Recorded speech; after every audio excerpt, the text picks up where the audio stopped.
Amahoro Yesu abantu be ntagira akagero ntarondoreka ajya umuriza abayafite n'utayata ntabwo wayakurwaho. Amahoro Yesu. Alleluia, Alleluia. Nongeye gushima Imana bene data ko twongeye guhura, tugiye kuganira ku ijambo ry'Imana. Noneho tugiye kureba uburyo bwo guhimbaza Imana, kuririmbira Imana, amagambo yo gushima Imana, cyane cyane twishimira amahoro iduha nk'abayiringira. Muri kumwe na Pastor Dr.GAKWAYA Emmanuel.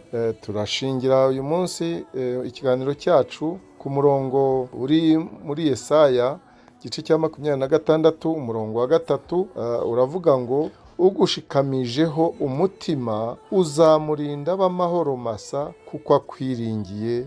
Amen.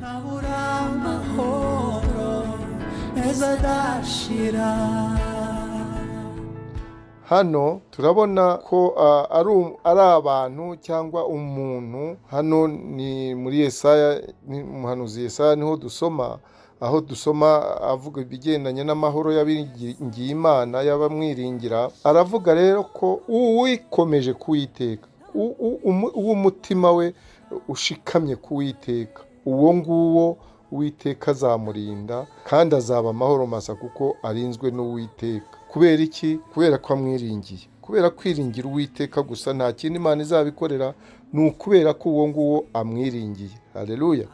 Kenshi rero indirimbo zacu dukunda kuririmba kuko Imana yadukoreye iki n'iki, yadukoreye ubukwe bwiza, yaduhaye amazu, yaduhaye viza kuko ari nabyo bikunze guhanurwa. Ariko hano turasanga ko Yesaya avuga iby'indirimbo izaririmbo mu gihugu cya Yuda, baririmba kubera ko bagarutse mu murwa, aho bavuye aho bari baratataniye. Mbese bagiye kuririmba kugira neza kw'Imana. Bararirimba kugira neza kw'Imana k'umuntu uwo ari we wese wishingikirije kuwiteka, akamushikamishaho umutima we, k'uwo nguwo Uwiteka amurinda. Bararirimba rero Imana, kugira neza kw'Imana ni kamere y'Imana. Kamere y'Imana ni ukuvuga ngo iyo uyihaye wese ukayegurira ibyawe byose n'umutima wawe wose n'ubwenge bwawe bwose, ukayishikamaho nyine, icyo gihe irakurinda kandi ukaba amahoro masa. Amen. Kubera iki? kuko uba wayiringiye. Kwiringira Imana rero nibyo dusanga n'abatubanjirije, abo dusoma mu Baheburayo igice cya 11 uhera ku murongo wa 6, usanga ari babavuga, ntibabavuga bose, ariko rero usanga abangaba bagiye bishingikiriza kuwiteka, bagamushikamishaho umutima wabo, yarabarindaga bakaba amahoro. Natwe rero nicyo kidukwiriye. Hano turabona ko iyo uhanze amaso Uwiteka mu byo wibwira, mu bitekerezo byawe, ushingiye ku ijambo ryayo, icyo gihe bizaguha amahoro, bizaguha ituze mu bihe byose wanyuramo, uko byaba bimeze kose, uko byaba bigoye uko ariko kose, Imana izabana nawe. Icyo gihe mu bihe waba ucamo ibyo ari byo byose bigoye, Uwiteka azabana nawe. Hano hagaragaramo kandi ikintu cy'urukundo n'ubushobozi by'Imana Data bizakurinda guhungabana. Ntabwo uzahungabana uri kumwe nayo, kubera ko igufitiye urukundo rukomeye. Muri Yesu rero ntacyo tuba. Hano tubona neza yuko muri iki gice cya Yesaya cya 26 ni indirimbo nk'uko tubibona nyine muri uriya murongo wa mbere, kandi tukabona ko Yuda ahimbaza Uwiteka nk'igitare, nkawe rutare rumukingira mu buzima yari afite bwo kwiringira Uwiteka, kandi uretse kwiringira Uwiteka akanayihimbaza. Alleluia. Abiringira Imana rero babagira amahoro muri bo, atari umutekano, oya, ni amahoro y'umutima, kuko icyo ari cyo kiranga umurwa w'Imana, umurwa w'ubwami bw'Imana. Abari muri Kristo Yesu nicyo kibaranga, abari mu bwami bw'Imana nicyo barangwa n'amahoro.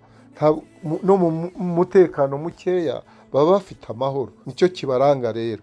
Ariko ahandi hirya ya Yesu ho biba bicika ariko ab'Imana bafite amahoro. Imirimo rero y'Imana ariyo Yahwe cyangwa Yehova yo gukiza niha Siyoni imbaraga n'umutekano. Kwiringira Imana rero kurakomeje, ndetse natwe turarinzwe, ndetse niba dukomeje no gukiranuka tugakomeza n'ukuri. Ibyo ngibyo iyo bihoraho iteka ryose bituma abizera nk'ishyanga ry'Imana twugururirwa amarembo tukinjira mu Mwami Yesu, tukinjira mu murwa muri Yerusalemu nshya. Alleluia.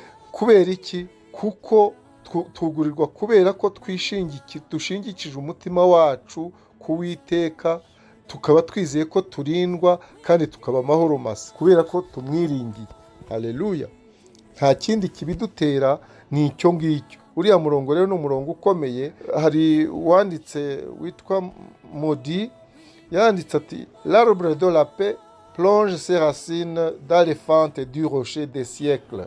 Biravuga iki? Biravuga ngo igiti cy'amahoro gishora imizi yacyo hagati y'ibisate by'urutare rw'ibihe n'ibihe. Hariya hagati y'ibisate by'amabuye by'urutare bibiri, hamwe Mose yareberaga Uwiteka, hariya niho hariya uburinzwe. Impande n'urutare n'impande n'urutare, noneho aho ngaho hashorerwa imizi niho natwe tuba turi, niho twiringiye kubaho kwacu, niho abizera Umwami Imana bamenye neza ko imbaraga zihoraho bazivana muri urwo rutare, ari rwo Yehova, ari we uhoraho.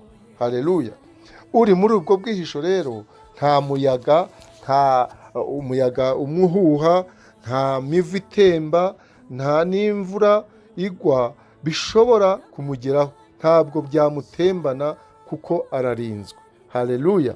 Impande n'impande n'urutare ni nka rya shami riri ku giti, ntabwo ishami ryagwa ryonyine kandi igiti kirifashe.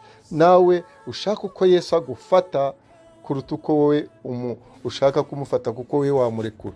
Umwami agukomeza gufata gukomeze, kandi nawe ukomeze kumuhimbaza, kandi umenye ko ushikamishije umutima we kuhoraho, kuri Yehova, ku Mana Data wa twese, aba amahoro masa.